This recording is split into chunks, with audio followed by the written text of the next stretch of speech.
All right, welcome to the Wally Bressler Show. Great to have you here with us today. I'm super excited about our next guest. Not only is he well-traveled and an expert in a variety of different personal development and sales fields, but he is also from a company that probably has the highest standards on the face of the planet, and he's going to share some of those great strategies that he learned from working there. Welcome, Stephen Hilgart. How are you today, sir? Fantastic. Super excited to be here. Super excited to have you. So you worked with Tony Robbins. In fact, there's a strong possibility that if somebody went to UPW or Date with Destiny or signed up for any of his coaching, you were probably the person that talked to them about it when you went speaking around the country, correct? Yeah, more than likely. Yep. There was many thousands of people who signed up because of exactly, right. So you were helping people, you were educating people on some of Tony's technology, but you're also selling them into why they should go attend an event. So if Stephen looks familiar to you, that's probably where you saw him, which is cool.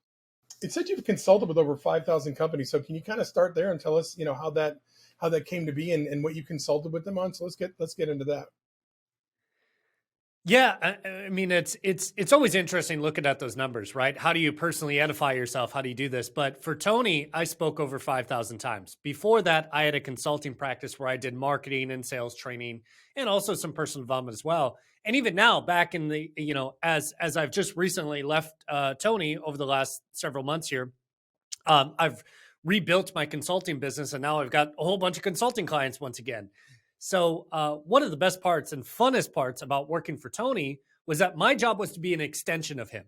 If we were in the same city at the same time, I wasn't doing my job. Okay. So if he was in New York, I better be in LA. If he was in LA, I better be in Miami. And my job was to go speak to all these companies and teams and organizations. So even just working for him for the last 8 years, I had the opportunity to speak to every major Fortune 500 company, every small mom and pop shop you can imagine. I mean, you name it. So you probably made a few contacts along the way, huh? Just a couple. Yeah. So here's the thing. Obviously, you understand what makes us tick probably better than the average person. You understand the human condition better than the average person, and you understand sales. What do salespeople need to do in this kind of an environment? One, they probably haven't either ever seen or haven't seen for a long time. To not just survive, but also thrive. What's your take on that? Man, that's a big question. But I really think that the world right now is going to be trapped into two different camps. Those who learn and train and adapt to the new world and those who get left behind. And ultimately between salespeople, yeah, there's a psychological standpoint. There's now this big technology standpoint. And there's, realistically, it's there's almost an emotional standpoint as well, because so many people right now are frustrated, stressed, depressed, freaked out, scared. Right. So there's like the mindset, but there's also the emotional side. So you got to work on those two. But then you also got to stay up to date with technology. Right. I mean, clearly AI is transforming the world very quickly and way faster than we thought was ever going to be possible.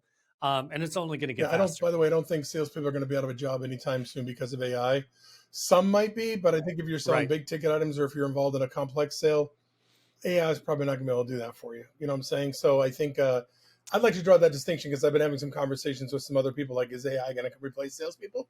Probably some salespeople, but I mean, maybe even some telemarketing. But yeah, bad ones. Funny story about it. Ta-da! Right?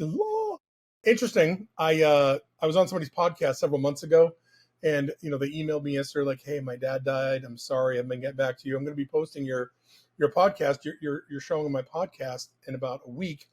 He says, is it okay if I use AI to change the name of your company from Phone Sales Secrets to Trigger Sales System since your company's changed and have it be your voice? I'm like, what? I'm like, sure. And so he sends it to me and it's me. But it's freaky. It's freaky.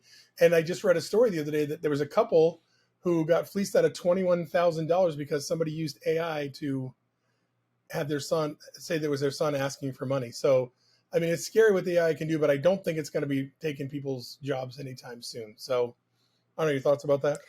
It'll be your assistant. I mean, that's what it'll really come down to. The people who really train and identify, they'll be able to sell even better because they'll have a full-time assistant that you won't have to pay to actually do some of these things. Hey, can you send this follow-up? Hey, can you send this reminder? Hey, can you do this for me? Hey, can you do that for me? And, something, every one of us, realistically, you've been a hardcore salesperson. I've been a hardcore salesperson.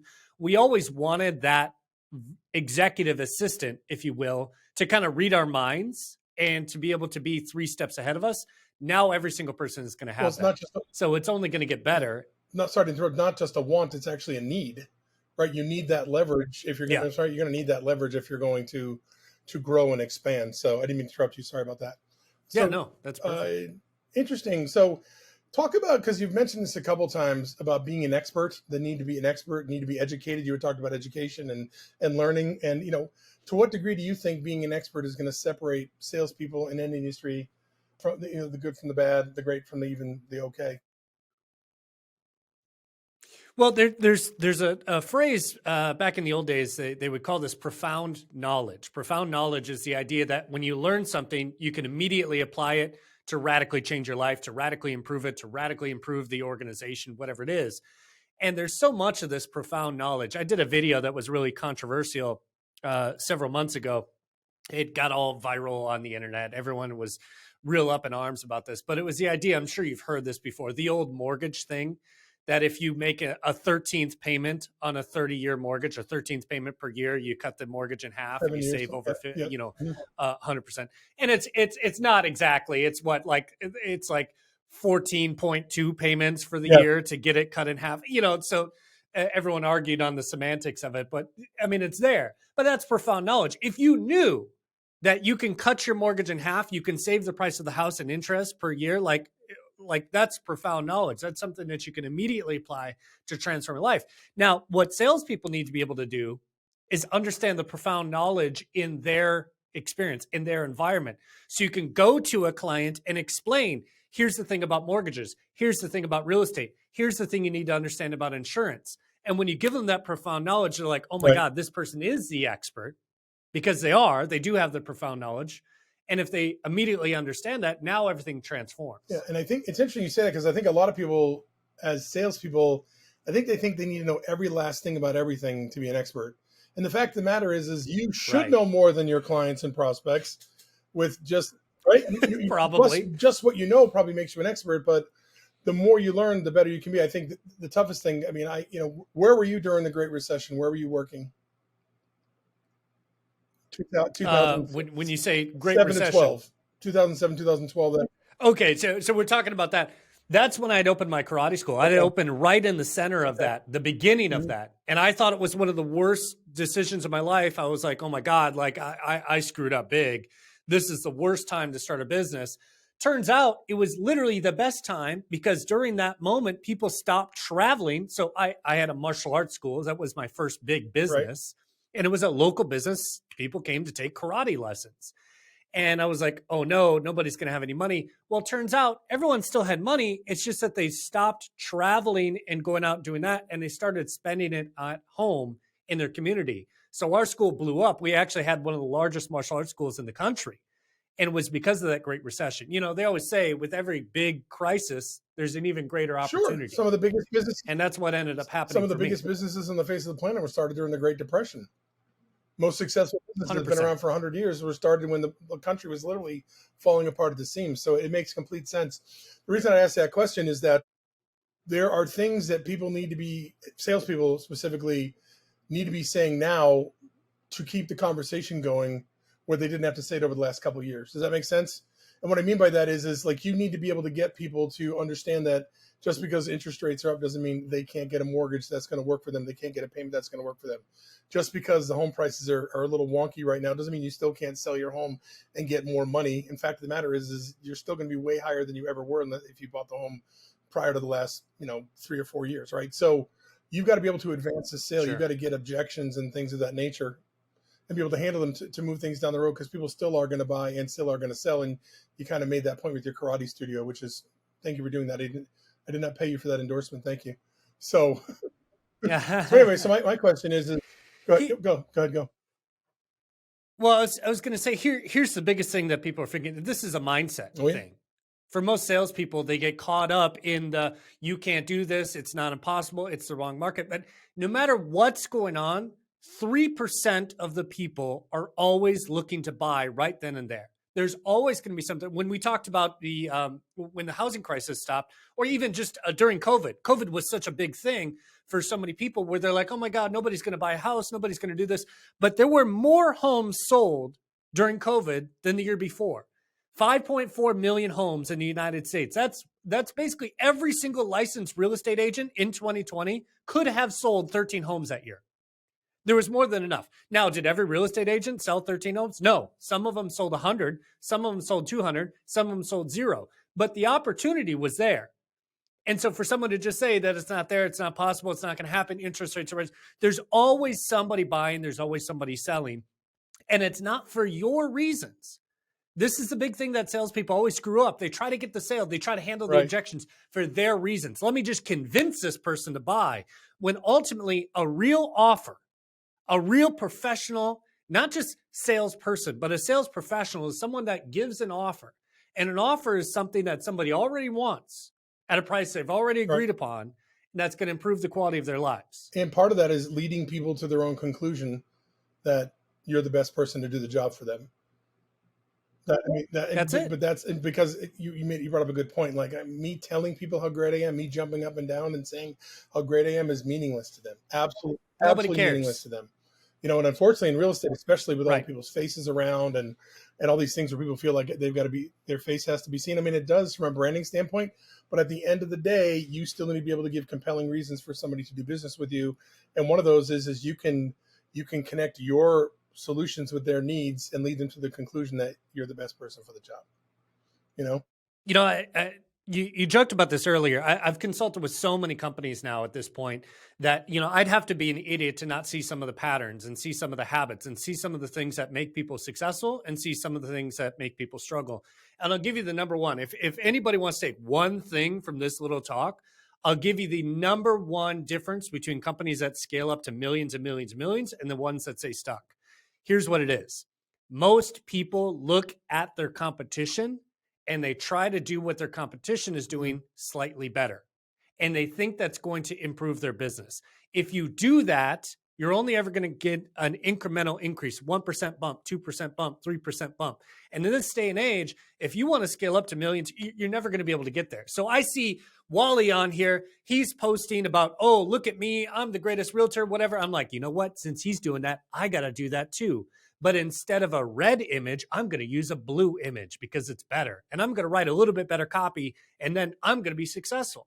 And then these agents get so frustrated because they don't realize that doesn't work. The best way, I should say, to have geometric growth, exponential growth, is to look outside of your industry, to see what other businesses do, to see what other industries do, to look at them and implement that. So, when these realtors are just copying each other's posts left and right, they're doing stupid stuff. It's a terrible strategy. But if they want to sell, they got to do, like you said, yes, they got to really look at, it's not about me. It's about the customer. It's about the client. How do I really help them achieve their wants, their needs, their outcomes? Yeah, I was just looking at, just to confirm it, right? Red ocean, blue ocean strategy. You're probably familiar with that, right? Right. That's exactly what you're talking about. Everybody stays in the red ocean and they just try and do, it's kind of like Avis. Eventually Avis couldn't beat Hertz. So they said, hey, we try harder, right? Because they knew they couldn't be the number one. So we try harder, so. We're number two. Yeah, so exactly, right? Harder. Which was a brilliant marketing strategy. It worked out really well for them. But they changed the conversation. Yes, but the whole point is most people don't have the opportunity to do that, especially because when it was Hertz and Avis, it was really just Hertz and Avis. Now there's Dollar and Enterprise and all kinds of other companies. It's a little harder to compete in that space. But the blue ocean is where people are not really spending a lot of time. That's where you can put competitive advantages in place, if that makes any sense. Right. And so, absolutely. Working with Jay Kinder and Michael Reese at NAEA, you've worked with Jay Abraham. I was going to ask you about that, but they work with Jay Abraham and Dan Kennedy, Frank Kern, and they looked everywhere but inside the real estate industry for strategies to help agents grow their business. And that's how we were actually able to help people grow their business, real estate businesses exponentially during the Great Recession, because we were giving them strategies that other real estate coaches weren't. So yeah, and that's really what it comes down to, is that they keep doing the same old thing expecting a different result, right? Definition of insanity. Truth be told, it's unfortunate. So let's talk about Jay Abraham for a second. Jay Abraham, the $9 billion, he's probably the $10 billion man by now, right? I mean, He's Yeah, screwing up trillion dollar whatever. man, whoever it is I mean, these days. he's probably optimized dollhouses or, freaking Lego sets. He's optimizes everything. Right. I mean, we brought him in. He talked about his strategy of preeminence, and which is kind of in line with what we were talking about before. Like, it's not about look how great I am. It's look at how great I am at helping you reach your goals, helping you solve your problems, focusing on what I can do for you. What was your big takeaway from working with him? Well, let's get one thing straight. Like I stand on the shoulders of giants, right? I'm not this genius with a capital J. I've got to work for Tony directly. We don't let the facts get in the way of a good story on this show. Okay? So we don't let the facts get in the way of a good story. I got to work with Tony for the last I got to work for Tony for the last 8 years as kind of the right-hand man or left-hand man, if you will, whatever it is.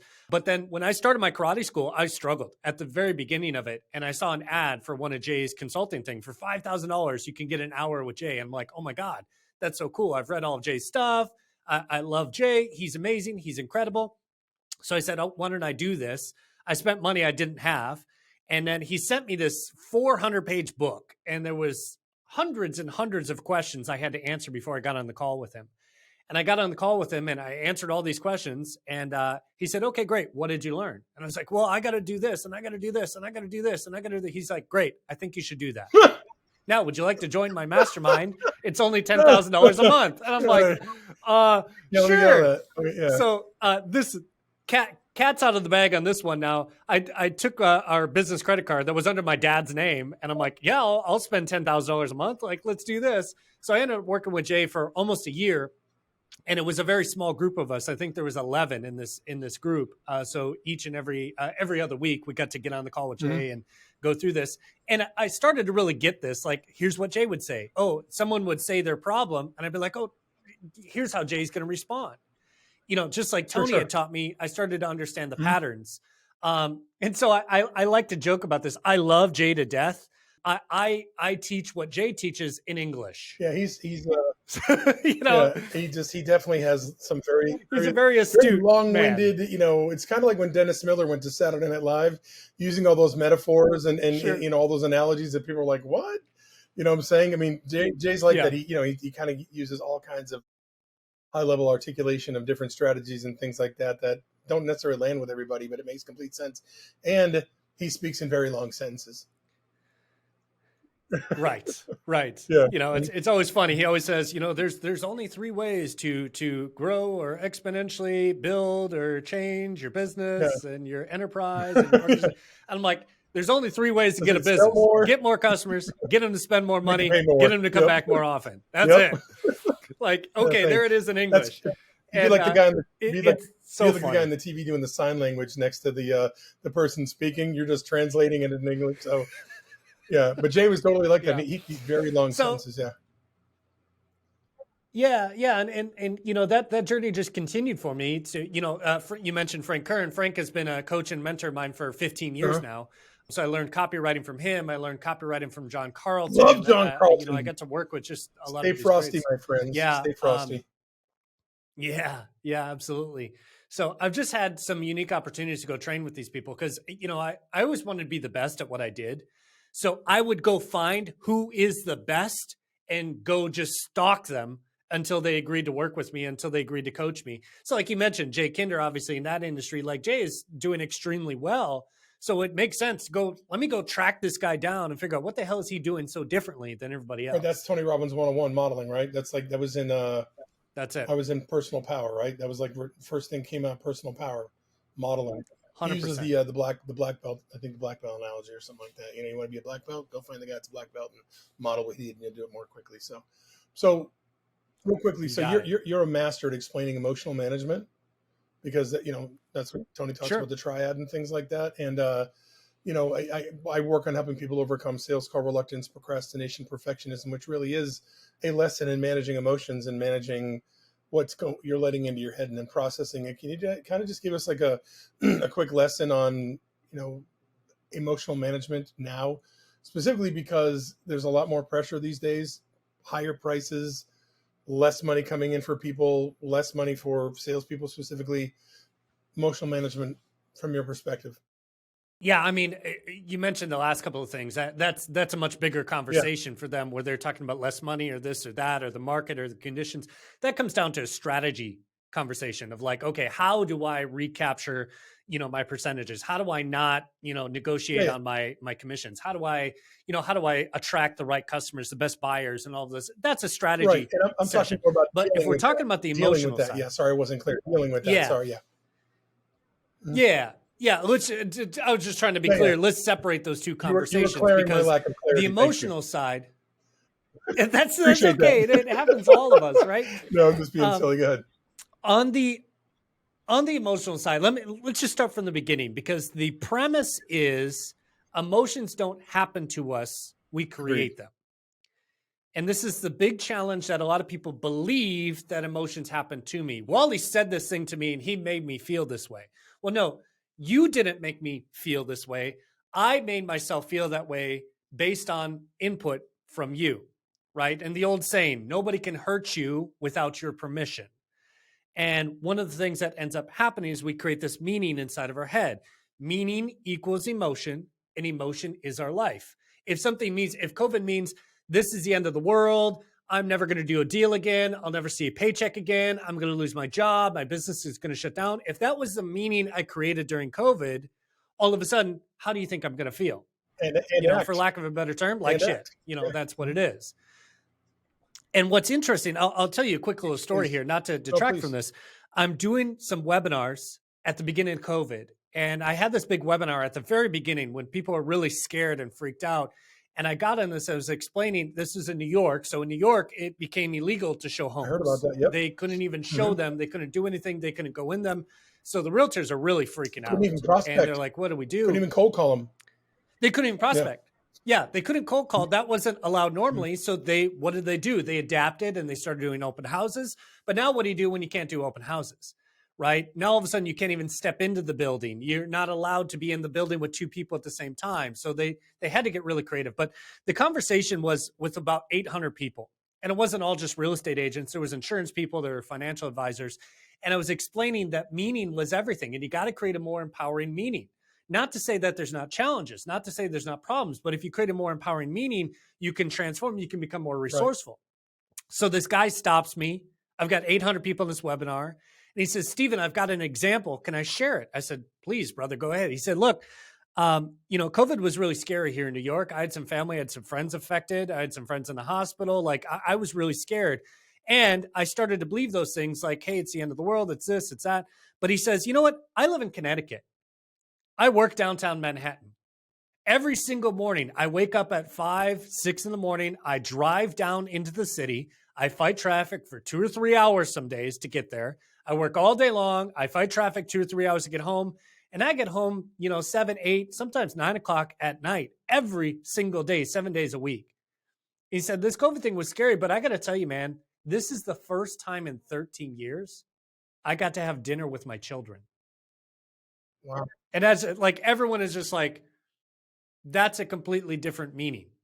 He's not just trying to be Mr. Positive. He's not trying to be like happy-go-lucky motivational speaker. He's saying for the very first time, I got to have dinner with, he didn't even know his kids. They're teenagers. They grew up in front of his eyes and he wasn't ever there. Now all of a sudden he can be there because he had to retool his business because of COVID. So no So it's matter a what gift. happened, there was a new meaning. There's always a different meaning, It was a gift, basically, right? right? But now let's talk about, I'm say sorry. again? It was a gift, basically, right? It was a gift. In his eyes, it was a gift. 100%. And that meaning created a different emotion. But now where does that meaning come from? It comes from 3 things. I'll just give it to you. Number 1, it's called physiology. Mm-hmm. Very fancy word for how do you move, how do you breathe, right? We all know what someone who's depressed looks like. We look behind the curtain here. Is there a depressed person? Yeah, there's a depressed person. What do they look like? Head down, shoulders slumped, breathing shallow. And why do we all know this? Because we've all been depressed before. We know what you got to do with your body to get there. But once again, that goes back to the premise. Do emotions happen to us or do we create them? Well, the answer is we create them. You cannot be depressed if you're standing up tall, breathing really slow and going, hee! Like you can't be depressed if you use your body that way. You just can't do it, right? Now, you could easily go right back into it, but in that physiology, you can't be depressed. It changes, right? So physiology is number 1. We're just these biochemical machines. And if you want to release different chemicals, who's in control? We are. Use your body a different way. Everyone hates to work out, but you go to the gym. How do you feel after? No one's ever said, I wish I didn't go to the gym today. Right? At I the wish I end, didn't they're work like, oh out my today, God, right? this is so great. I feel so good. I wish I didn't work out. That was right. nobody's ever no said one ever that. said that. Yeah. Right. But when you're talking about call reluctance and you're talking about this situation, the biggest challenge is most people get on the phone, they're hunched over their desk, they're already thinking like, oh, they're sitting down like this and they're trying to make calls like this. Like, you got to be standing up, you got to be moving, you got to be walking around, you should have a stand-up desk, everything. You got to put your physiology in the best possible thing in order to be able to make that call, to get yourself to follow through, right? So that's number one. Number two, it's called focus. And you remember the old Tony saying, right? Where focus goes, energy flows. Yeah, right? So wherever you're going to focus, are you going to focus on the problem or the solution? Are you going to focus on the opportunity or the crisis? Are you going to focus on everything that's going wrong in your life or everything that's going right? And that focus is going to dramatically change how you feel in that moment. If, that's why a lot of people, even like yourself, I think I heard you say this before, and I know it's a silly joke, but it's like, I love to cold call in the morning, but it's like the focus is not, oh my God, I'm going to get hung up on. They're going to yell at me. They're screaming at me. Right. The focus comes down to, I'm going to meet a new friend. I'm going to be able to change lives today. I'm going to be able to help this person. I can't wait to meet this person. Look at what this is going to do for my family. That focus is going to change the feeling. And then the very last piece is language. And this is one that gets really intense. And I know you do teach some language, and I know you do help with scripting. I know you help a lot of these people, coach them through. The language we use to describe an experience becomes that experience. Say that again. The language we use to describe an experience becomes the experience. So here's the big thing that people don't realize when it comes to psychology. This actually is a tool from neuro-linguistic programming. I'm sure everyone's familiar, or at least heard of NLP. It's just a school of therapy to help people get through traumas, change, problems, all that sort of stuff. So NLP uses language. Why? Because language creates the emotion. So imagine with me for a second, we got two people sitting side by side, and they're experiencing the same physiology. What I mean is their palms are sweaty, they got butterflies in their stomach, they're breathing kind of quick and shallow, and they're looking down. Now, what emotion would you normally call anxiety? That? Anxiety, fear, stress, something along those lines. But now let's put it into context, because context matters, right? Two people sitting side by side, sweaty palms, butterflies, they're breathing really quick, but they're at the peak of the roller coaster. Now, what would you call that emotion? Excitement, anticipation. Excitement, anticipation.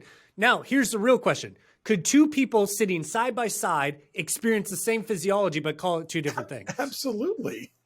100%. So this is why one person, so where does the emotion come from? It comes from the label that they give it.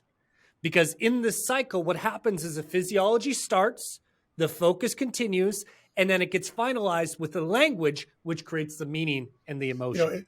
So one person might be terrified, the other person might be excited. And to your point, I've heard this said before, and I've started trying to say this myself. Hey, listen, are you scared?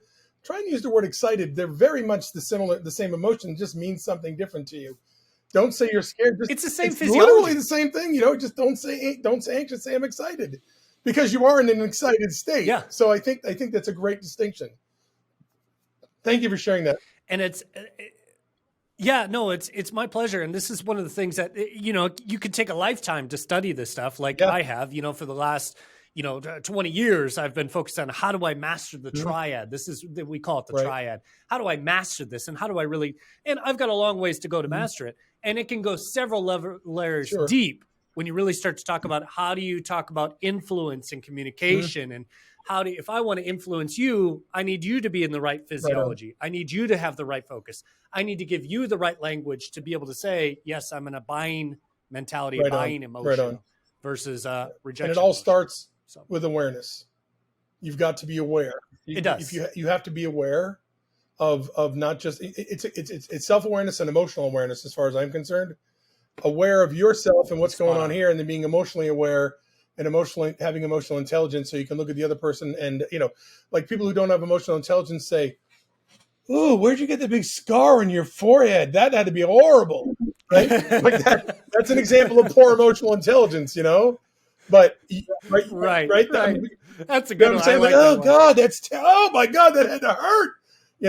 Like you're trying to avoid it, and But the whole point is you've got to have self-awareness and know how you're feeling in the moment and what's coming from you, and then you've got to have emotional intelligence to look at the other person. Are they ready to buy? Are they in the situation emotionally, psychologically, physiologically, to make the decision right now? And that's really what it comes down to, is using awareness to your advantage, and then also using awareness to make the changes in you that are necessary so you can affect that outcome more consistently. So for sure. Dude, I could talk to you 24 hours a day, 7 days a week. You're amazing at what you do. I subscribe to your website. I mean, your YouTube page. And by the way, that's YouTube, just under Stephen Hilgart, right? Yep. Yeah. That's the best way I just started the channel recently, and it's just starting up. So you've also got a paid newsletter that you make available to people, correct? And and they would find that where? So that's at pathmembership.com. I've got a little coaching group and paid newsletter that they can come and learn. If you're looking to scale up your business and keep your head screwed on straight, like that's the place to go, pathmembership.com. What are you teaching people there? You can give like kind of like a 30-second commercial. Yeah, it really just boils down to three things, right? It's for a lot of us entrepreneurs, we walk a path, and it's very different than the vast majority of the world, and that's a bigger conversation. But really, it boils down to three pillars: strategy. How do I think? Number two is marketing. Like, how do I get more sales? How do I build my business? How do I scale? And then psychology is the last part of it, because without that, everything else falls apart. I think we tend to overcomplicate those things. We tend to overcomplicate those things too, thinking that we've always got to find something new. We've always got to find something different. And really, what it comes down to is mastering the basics and being really good at them. I mean, for everything in life, repetition is the mother of skill, right? I mean, it's really what it comes down to. So, and you just said you've been working at mastering the triad. That's just, basically mastering your physiology and forcing yourself to sit up and take in breaths. And when you feel like yourself going off, is working on a cleansing breath or some square breathing, or when when you say something, you got to be like, oh, I just said that, I can't say that. I got to say something else. And then, what you're focusing on. And then you think about it. Why did I just say that? Oh, right. And just continually just be right. I don't want to almost militant about it until the point where, because here's the thing, neuroplasticity will eventually kick in for you for some of this stuff. We'll start doing some of the work for you. So, but you've got to take control of it for sure. So awesome. That was a tool that we would always teach, especially in the martial arts with the kids, is that you got to teach the techniques perfectly at the beginning, so they do develop those neural connections. Because the biggest, I call it swinging the pendulum. Yeah. You got to swing the pendulum so hard to the other side that it's perfect at the beginning. You obsess over it. And then when it comes to a natural position, now it's over here. Right. Still, what do they say? Right? It's not practice that makes perfect. It's perfect practice that makes perfect. Yes. Nice. Yes. So YouTube. But for this, like you mentioned, awareness. 100%.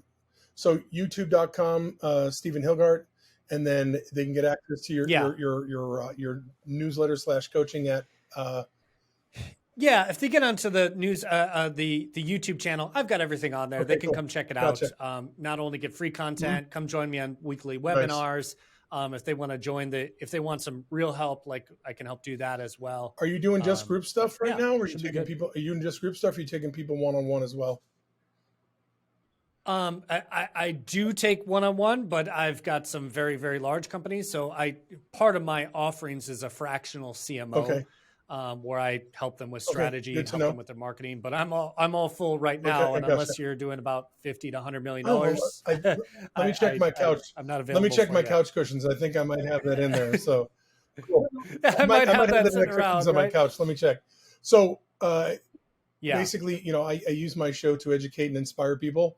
And at the end of the show, I always ask somebody to talk about a huge challenge they had in their life and what they did to overcome it, so we can give some inspiration to some people.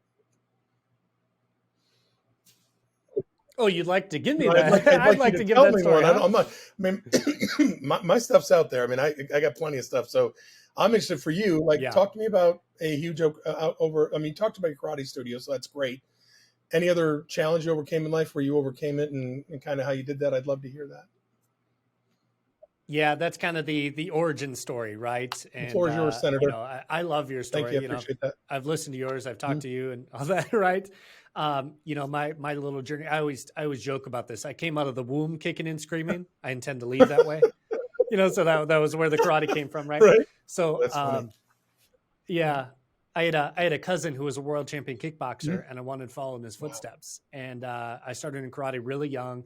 I got pretty good. By about 16, 17, I'm flying all over the world. I'm fighting the adults because I beat all the teenagers that they threw at me, and I was still winning. So I was doing really Mhm. well. But for karate, there was no UFC. UFC hadn't even Right really on. started or taken off yet. There was no NFL contract, no Mhm. NBA contract. So in karate, to be successful, you either open up a school and become a teacher or go be a movie star. Mhm. So you can take a wild guess. What I wanted to do is go be the next Jackie Right. Chan, Mhm. the next Jet Li. Like, Mhm. this is going to be awesome. So I moved down to Chicago where the rest of my team was training, signed all these contracts, History Channel, Discovery Channel, ESPN.